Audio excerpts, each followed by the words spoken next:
기자 수첩 넘어가죠. 예, 오늘은 창조경제에 대해서 이야기를 해보겠습니다. 창조경제. 그제였죠. 예. 국회에서 이 창조경제 개혁 어디까지 왔냐 놓고 아주 시끄러웠어요. 예, 뭐 야당이 집중 포화를 퍼부었습니다. 창조경제는 없고 대통령 홍보만 창조하고 있는 거 아니냐. 창조경제 개념 잡는데 1년, 이벤트 하느라고 1년, 펀드 조성하는데 1년, 3년 지나고 이제 레임덕 시작하는데 뭘 한다는 거냐. 뭐 이런 얘기들입니다. 예. 지금까지 정부가 창조 경제와 관련해서 집중적으로 추진한 사업이 전국 17곳에 창조 경제 혁신센터를 만드는 겁니다. 예. 이곳을 중심으로 창조 경제가 확산되어 나간다. 이런 거죠. 국회에서 나온 비판들 좀 간략하게 정리 좀 간략하게 한다면 창조 경제는 스타트업 기업 그러니까 벤처 기업들 육성해서 경제를 젊게 하는 건데 지금 얘기한 17개 창조 경제 혁신센터 11명은 예. 다 대기업 퇴직자 출신이다. 아. 또 3년간 21조 원을 창조 경제에 쏟아부었다. 많이 부었죠. 예. 다 어디로 갔냐. 예. 센터 책임자인 센터장도 임명이 안 돼서 자리에 없는데 대통령이 먼저 가서 기념사진 찍고 온 데도 있다. 이게 무슨 창조 경제가 되겠냐. 그다음에 센터 짓는 게 사실 창조 경제냐. 센터만 지어놓은 예, 17곳에 그리고 비싼 장비 잔뜩 갖다 놓으면 뭐하냐. 뭘 내놔야 될 거 아니냐. 예. 그리고 다 계약직 직원들이 이렇게 많냐.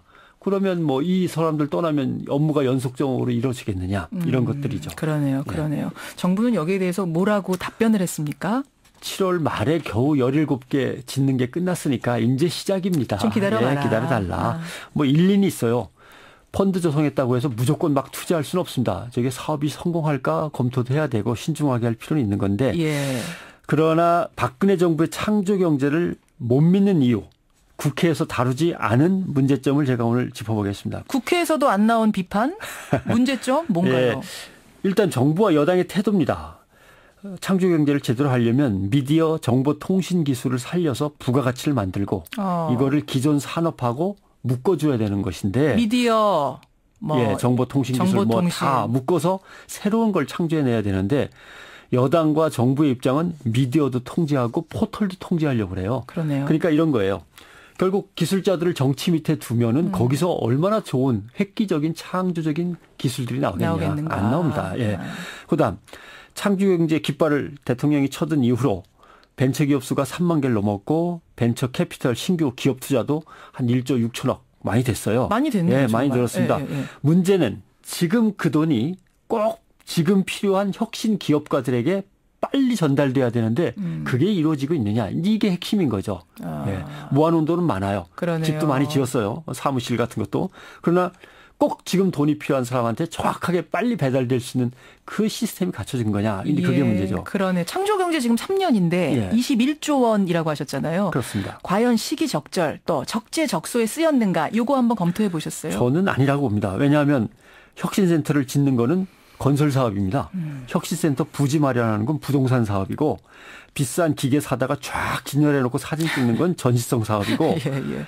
연봉 높은 고위직의 주 17개니까 센터장만 17에다 그 밑에 쫙 앉히는 건 이거는 이제 낙하산이고 내 편 챙기기가 뻔한 거죠. 그렇네요. 그러니까 어쩌면 지금 존재하고 있는 정부의 조직과 기구를 활용해서 거기다가 20조 원을 주고 벤처기업가들한테 잘 베풀어봐라라고 했으면 훨씬 더 3년 동안 잘 됐을 않았을까. 그럴 가능성도 있는 거죠. 서울이 전 세계에서 벤처기업하기 좋은 도시로 5위에 꼽혔어요. 지난번에 한번. 어디서 이렇게 점수를 많이 받았냐. 정부 지원과 정책 환경입니다. 왜냐하면 창조 경제가 정부의 최고 정책이니까 90점을 받았어요. 그래요. 근데 법 제도와 정책의 인프라 기반 조성에서는 점수가 50점입니다. 법제도 정책 인프라 이런 것은 아직 미비하다. 예. 미국 도시들은 정부 지원은 낮아도 이 분야에서만큼은 다 100점 만점을 받았어요. 그러니까 우리가 말로만 떠들었지 실제로는 안 됐다는 게 점수에서 90점, 50점에서 바로 나오는 거죠. 그러네요. 그다음에 펀드 문제. 2005년부터 10년간에 걸쳐서 정부가 1천억 원 내지 1,500억 원씩 계속 벤처기업들에게 펀드로 지원을 해서 이걸로 이제 시드머니, 종잣돈을 만들었습니다. 근데 2016년도 예산을 보면 이 돈이 다 없어졌어요. 지원하는 돈이.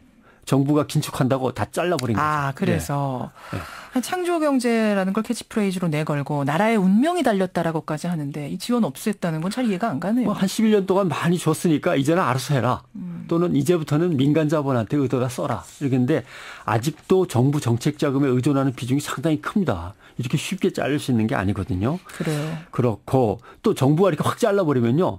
이제 정부 지원이 끊기는구만. 네. 정부가 신경을 덜 쓰는구만 하면서 민간 자본도 안 가려고 그러죠. 근데요. 지금 청취자 3367님도 그렇고 1518님도 애초에 지원을 이렇게 많이 해주겠다는 거 벤처기업한테. 이게 눈먼 돈 아니었냐. 정말 꼼꼼히 살펴보고 이 기업이 괜찮은지 보고 줘야지. 그렇죠. 지원을 그냥 무턱대고 하는 것도 아닌데 맞습니다. 그것도 점검해달라 이런 문제 주셨어요. 아까 말씀하신 게 무조건 줄 수 있는 문제는 아니다. 펀드 조성했다고 해서 그 문제는 아까 말씀드린 건데 결국 창조경제는 무엇으로 이루어지는가 한번 점검을 해보면 유능한 인재가 많아야 되고요. 그 사람들의 혁신적인 아이디어가 외면당하지 않는 문화가 중요합니다.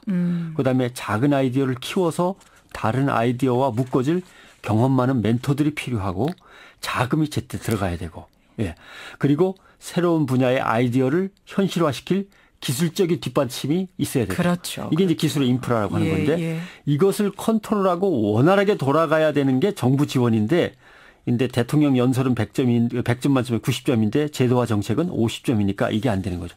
지금 4대강 빚 갚는데 22조 갚는데 난리가 났지 않습니까? 맞아요. 창조경제 20조 원도 헛되이 쓰이면은 이게 박근혜 정부의 4대강이 되는 거예요. 나중에는 40조가 되는 겁니다. 아유, 갑자기 그 말씀하시니까 섬뜩하네요. 우리의 내일이 두렵죠. 잘 써야 됩니다. 청취자들 지금 문자도 많이 주세요. 정말 눈먼 돈 없어야 된다. 우리 기억해야죠. 그래서 이한구 의원도 지난번에 제대로 안 하면서 홍보만 하는 거 아니냐 그 얘기죠. 변상욱 대기자 수고하셨습니다. 고맙습니다.